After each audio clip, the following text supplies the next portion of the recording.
हे कळत नसेल तर हा झटपट पनीर मसाला नक्की ट्राय करा. फक्त 15 मिनिटात तयार होतो आणि टेस्ट मात्र एकदम हॉटेलसारखी लागते. पोळी, नान किंवा भातासोबत खूपच छान लागते. तर व्हिडिओ शेवटपर्यंत नक्की पहा. नमस्कार मैत्रिणी, मी पल्लवी. पल्लवीज किचनमध्ये आपलं खूप खूप मनापासून स्वागत आहे. चला तर मग सुरुवात करू. त्यासाठी 400 ग्राम पनीर घेतलेला आहे. पनीर त्याचे छोटे छोटे क्यूब करून घेतलेले आहे. तुम्ही हवं तर मोठंही ठेवू शकता. आता आपल्याला वाटण तयार करायचं आहे. गॅसवर कढई ठेवली. कढई गरम झाली की त्यात कांदा घालून घेतला.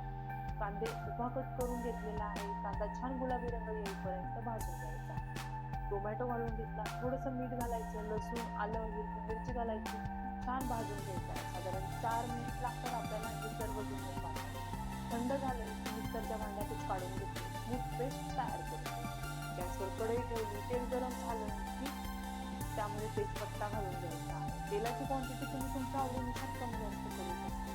रंग येण्यासाठी तुम्ही कश्मीरी लाल मिरची पावडर वापरलेली आहे. तयार केलेलं वाटण घालायचं. मिक्स करून घ्यायचं.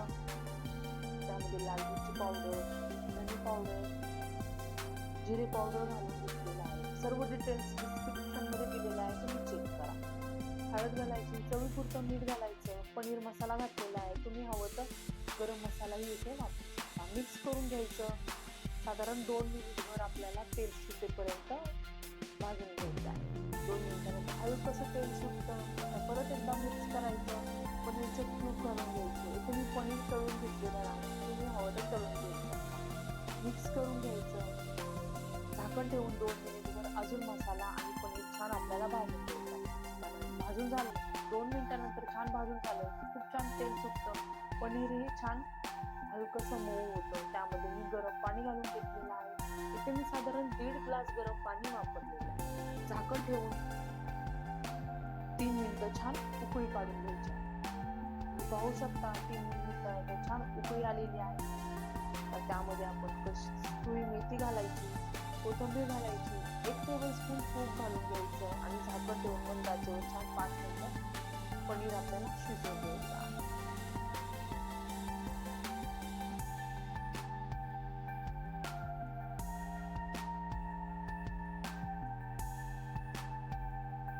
पाच मिनिटांनंतर तुम्ही पाहू शकता आपल्या ग्रेव्हीचा थिकनेस. त्यावर खूप छान अशी तरी आलेली आहे. गरम पाण्यामुळे लागलेला खूप छान तरी येते. एकदा मिक्स करून घ्यायचं. तुम्ही पाहू शकता पनीरही अगदी मऊ असं शिजलेलं आहे. ग्रेव्ही आपली खूप पातळही नाही आणि खूप घट्टही नाही. अगदी हॉटेलसारखी ग्रेव्ही केलेली आहे. ग्रेव्हीची कन्सिस्टन्सी तुम्ही पाहू शकता. एकदा मिक्स करून घ्यायचं. हा पनीर मसाला तुम्ही भात, पोळी, नान, रोटी सोबत खाऊ शकता. अतिशय छान लागतो. रेसिपी कशी वाटली कमेंट करून नक्की सांगा. पाहुणे घरी आल्यावर 15 मिनिटात तयार होणार हा पनीर मसाला एकदा नक्कीच ट्राय करा. चॅनल लाईक, सबस्क्राईब करायला विसरू नका. भेटूया अशाच सोप्या आणि झटपट रेसिपी सोबत. Happy cooking.